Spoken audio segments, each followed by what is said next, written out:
Monday, February 2nd, 2026.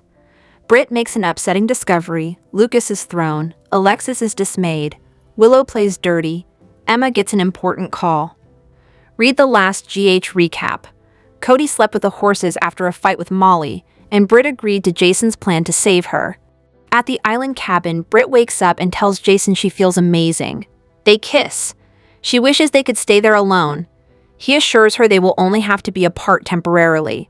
Britt has faith in him. He doesn't want her to be afraid. He's determined to set her free from Cullum and Sidwell. It will be hard to pretend last night didn't happen. Jason says they know the truth and that's all that matters. They get ready to leave.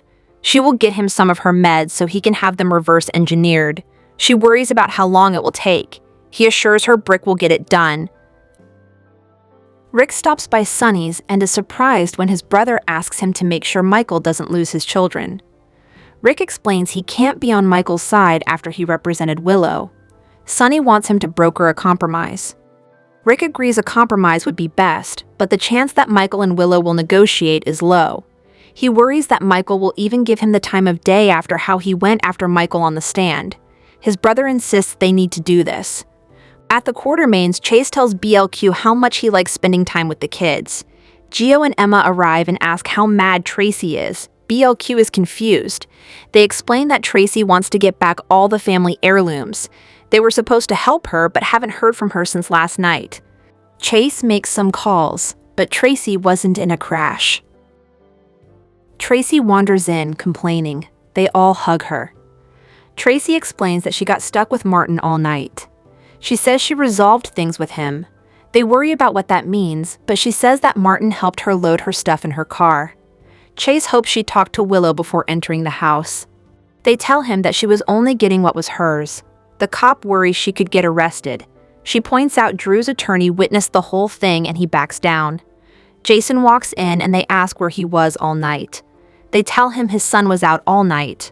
Emma gets a call about Anna. A cop in France found her. She claimed she was being held captive and wanted everyone warned that Faison is alive. Alexis arrives at her office where Willow is waiting for her. She explains her visitation hearing is coming up and she will have to do it alone. She wants Willow to represent her and show the family court judge what a good mother she is. Alexis suggests she ask Rick. Willow points out he disappeared on her so she doesn't trust him. Willow says that Michael is endangering the children by openly dating a criminal. She has a file folder full of Jacinda's criminal record. Lexis doesn't want to take the case. Willow pleads, saying that they both know you do what you have to for the sake of the kids. Lexis offers to consider it and get back to her. Willow says that if she doesn't help, she doesn't get to see Scout. The lawyer agrees to help her. Once Willow walks out, Lexis tells Suzanne that she was just blackmailed again. She doesn't want to hand the kids over to a woman who shot her husband in the back. At Bobby's, Lucas and Marco are having lunch. The doctor suggests they get their own apartment. He's lived with him long enough to know he loves it. They can easily afford a nice place downtown. Marco asks if he's not happy at Windermere. Lucas says it's his dad's place. Marco explains he and his father have become much closer since they lived together. He's wanted that closeness, and he's afraid he might lose it. Lucas gets that, but Pascal creeps him out. Marco says he's just an attentive butler. Lucas feels like he follows him from the catacombs. "Leave the catacombs alone," Marco snaps. Marco apologizes for snapping and claims he was just lost in a cave as a child and worries. They notice Britt come in and Lucas assumes she was out with a man all night. Marco gets back to making him promise to stay out of the catacombs. He assures him they can look for their own place in May. When Britt gets to her room, she notices her meds are missing. Michael and Jacinda are at a table discussing Ganache. He missed her last night. She likes that. They talk about how hard it is to make pancakes until Christina shows up. She's happy to see how happy they look. Michael admits he's happy about Drew having a stroke. That finally got him out of their lives. When Jacinda walks off to take a call, Michael and his sister discuss his awkward living situation. Jacinda returns and complains about work. She's still determined to learn all she can from Nina. Sunny calls Michael and asks him over to the house. Jacinda and Christina chat about how lucky she is to be with Michael. Christina is happy they found each other. Willow enters and thanks Jacinda for helping her reunite with her children. Her past is going to help her get visitation. Christina calls Willow unstable and urges her to take a hard look at herself. Willow reminds her of her mistakes and adds she's not sure she wants Scout exposed to her. Michael arrives at his dad's and isn't happy to see Rick there. Sonny makes it clear that he no longer represents Willow. He's there to try to make peace. Michael claims he doesn't have to compromise. Rick disagrees. Willow has been exonerated and is married to a congressman while Michael is facing potential charges. Sonny tells his son he needs to compromise so the judge won't decide in Willow's favor. Michael insists they are wrong and he doesn't need to compromise with anyone. General Hospital spoilers for the week of February 2nd to 6th reveal that Jason Morgan will confirm Caesar Faison is alive, while Anna Devane will beg for Felicia Scorpio's help and Willow Kane doubles down. The ABC soap's preview video for the week of February 2nd was just released, and fans need to brace for more action, chaos, and drama off the cusp of the snow blizzard that rocked Port Charles. The promo opens with Jason telling PCPD's acting police chief, Dante Falconeri, that Faison is still alive. Dante has a confused look on his face as a close-up of Nathan West flashes across the screen. UJ fans can sense that Nathan isn't himself, so has Faison somehow infiltrated the cop's body? Many believe Peter August might be walking around acting like Nathan, so only time will tell. As the scenes shift in the preview, a desperate Anna is shown pleading with Felicia. In the video, Anna is frantic as she grabs Felicia by the shoulders and states, "You have to get me out of here." Felicia looks highly emotional as she stares back at her friend. Has Felicia somehow stumbled on Anna, or is she a hallucination on the super spy's part? As the General Hospital preview for the week of February 2nd continues, a clip of Alexis Davis is revealed next as she steps out of her office. She states, "Let's get started," to Willow and Michael Corinthos, who are waiting in the lobby. The next scene shows the three of them, along with Rick Lansing in her office, as they stand near the fireplace. It's clear that Willow and Michael will attempt to reconvene over their child custody battle, but will they be able to come to an amicable agreement? Not if Willow has anything to do with it. As the promo rolls on, a scene between Willow and her mom, Nina Reeves, is next, as the young woman exclaims, "I begged Michael for peace." Now that Drew Kane is no longer an issue thanks to his stroke, Nina might be trying to reason with her daughter about her custody agreement with Michael, but it sounds like the nurse is looking for revenge.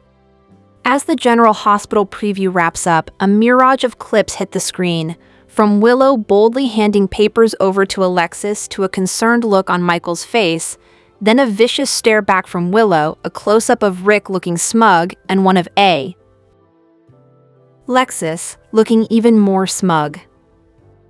The final scene of the promo is Willow, with a key in her hand, contemplating something as she's heard in the voiceover saying, "It's time for something stronger." General Hospital spoilers imply that Willow has an air of confidence where she may feel like she's invincible. After all, she's gotten away with not only shooting her husband but drugging him into a vegetable state.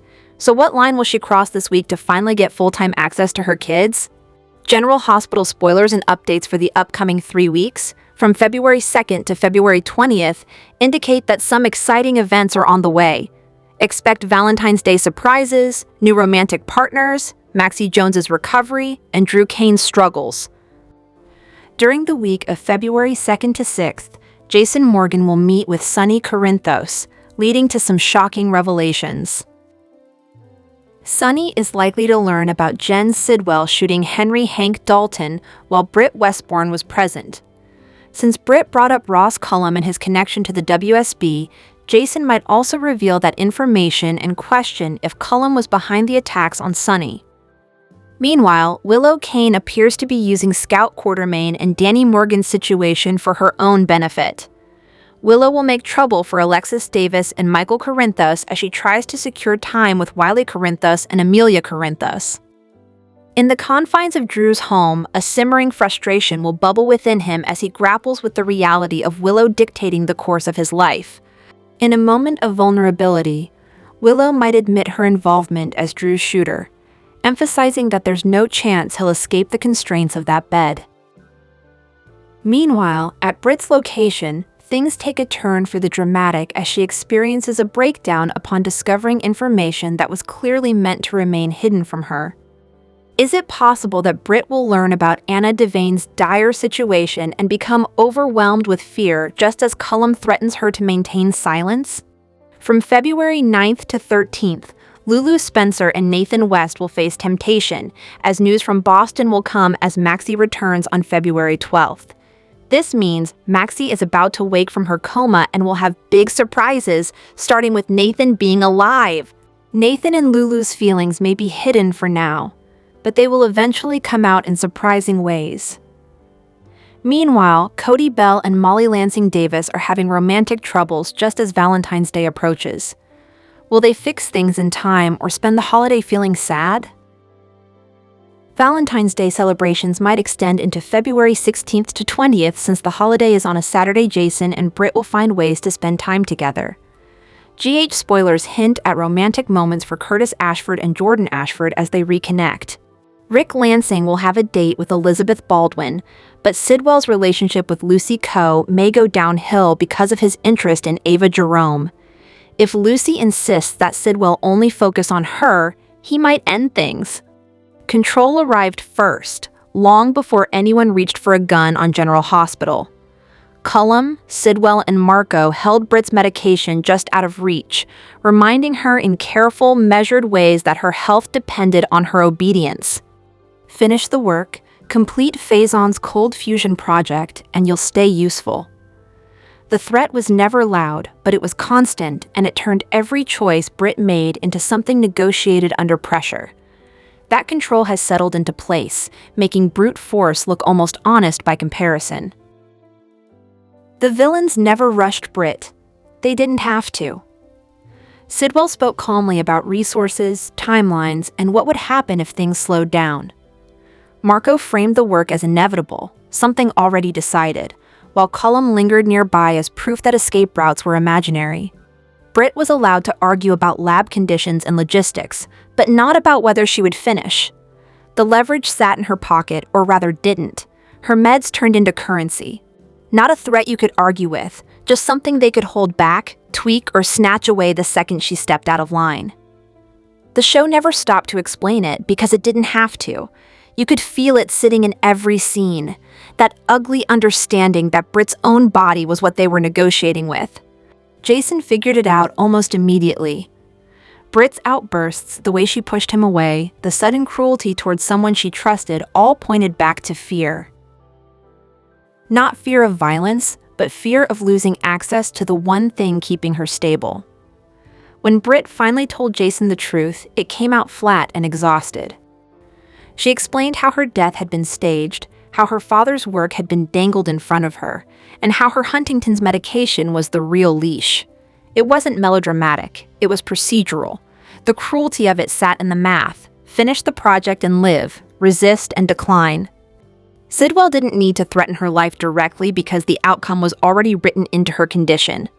The show trusted the audience to feel how boxed in she was without spelling it out. Jason's response mattered because it didn't turn heroic. He didn't promise instant rescue. He talked about time, risk, and doing this carefully. Britt agreeing to that plan felt less like relief and more like resolve, the kind that forms when someone has already survived worse. By the end of the week, the danger wasn't who might pull a trigger. It was who got to decide whether Britt stayed well enough to keep fighting.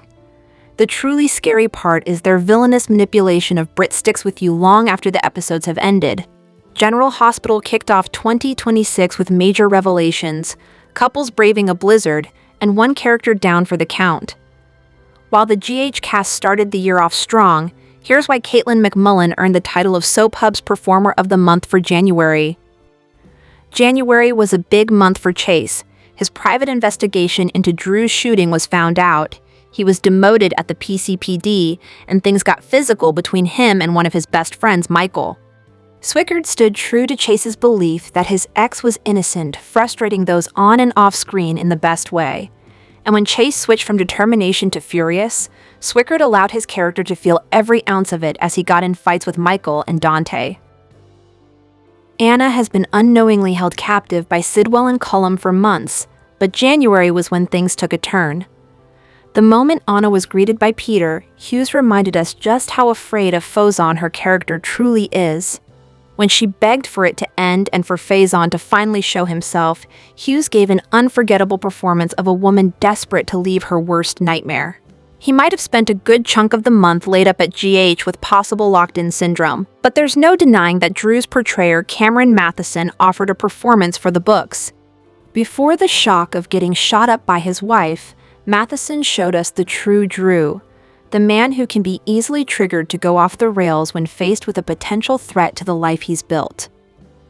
Caitlin McMullen is no stranger to our top spot, earning it this month for portraying the many sides of Willow. A determined mother, a worried wife, and a vindictive, betrayed woman were the three hats McMullen wore as Willow in January, from doing anything she had to in order to win her court case, to revealing more than one attempt at eliminating Drew. General Hospital spoilers and updates for the week of February 2nd tease Willow Kane plays dirty, while Jason Morgan and Sonny Corinthos strategize. Plus, Michael Corinthos confides in Brooke Lynn Quartermain Chase. Monday, February 2nd, Willow Plays Dirty Drew Kane is already being released, and she plays head games, telling him she needs him more than ever. Elsewhere, Lucas Jones is blindsided at Marco Rios' response when he suggests it might be time to get their own apartment. In the meantime, Britt Westbourne makes an upsetting discovery. Emma Scorpio Drake will get an important call, possibly another faked call from her missing grandmother, Anna Devane. And in the meantime, Alexis Davis is dismayed. Tuesday, February 3rd, Michael Corinthos is interrogated, possibly being brought into the PCPD. In the meantime, Diane Miller voices her suspicions that something just isn't right. In the meantime, Jason is torn. He and Britt agreed to act like they weren't involved for Jason's safety. However, Britt is desperate. Is Jason having difficulty not running to her rescue? And in the meantime, sneaky Willow confides in her mother, Nina Reeves. On Wednesday, February 4th, Jason and Sonny strategize. By this time, Jason should have confided to Sonny what Britt confided to him about Jen Sidwell. In the meantime, Nathan West opens up to Nina. Might this be about developing feelings for Lulu Spencer? And as for Lulu, she confides in her mother, Laura Collins, perhaps about her feelings for Nathan. As for Jocelyn Jacks, she digs for information after discovering WSB director Ross Cullum was in cahoots with Sidwell. Finally, Willow makes her move. Behind-the-scenes photos reveal she's brought Drew home to care for him herself, whatever that means. Thursday, February 5th, Drew is stunned. Does he remember Willow gave him the shot in the neck and possibly that she shot him? In the meantime, Harrison Chase loses his cool. Will he get in another physical fight? Elsewhere, Curtis Ashford seeks help from Lexus. Might he want to legally force Portia Robinson to have that paternity test? And finally, Michael briefs Sonny and Carly Spencer on what's going on in his world. Finally, on Friday, February 6th, Michael confides in Brooke Lynn. Is he the one Chase blew up at this time over his accusations of Willow? Elsewhere, Michael's still girlfriend Jacinda Bracken catches up with Christina Corinthos Davis. In the meantime, Britt finds herself in a situation where she has to push back. Possibly at the hospital, Elizabeth Baldwin diffuses a tense situation, and as for Dante Falconeri, he remains insistent. General Hospital spoilers hint that Drew Kane's redemption may finally begin. Will Drew be a changed man after his miraculous stroke recovery? Thanks to Willow Kane's syringe, Drew faced a severe stroke. As a result, Drew's medical team doesn't have high hopes when it comes to him making a full recovery. However, plenty of other characters have bounced back from far worse. There's definitely the potential for Drew to fight his way back to normal after extensive therapy, so that's important to keep in mind. Drew won't be able to move or speak properly for quite some time, so that'll give Willow more opportunities to torment him while pretending she's a loving spouse. Nevertheless, Drew may recover enough to expose the truth about Willow eventually. Until then, Drew may use this time to think about the kind of person he wants to be. Since Drew may spend months recovering, that could help him reevaluate his priorities and see that his actions led him down a terrible path. Drew might determine that nothing matters more than being a good dad to Scout Quartermaine and perhaps trying to right some of his past wrongs. Could GH writers use this stroke to hit the reset button on Drew and have him come out of all this as a changed man? Nina Reeves previously hinted that it was a possibility, but Kai Taylor doubted it. Since Drew didn't change when he got shot, Kai was skeptical of this stroke changing much either. Even so, Drew's stroke is arguably different since it'll require a much longer recovery time. Drew's going to be stuck with his own thoughts for a while and may start to see the error of his ways. Many fans miss the old version of Drew that was a hero instead of a villain. The show could begin the journey back to a kinder Drew who actually cared about more than just himself.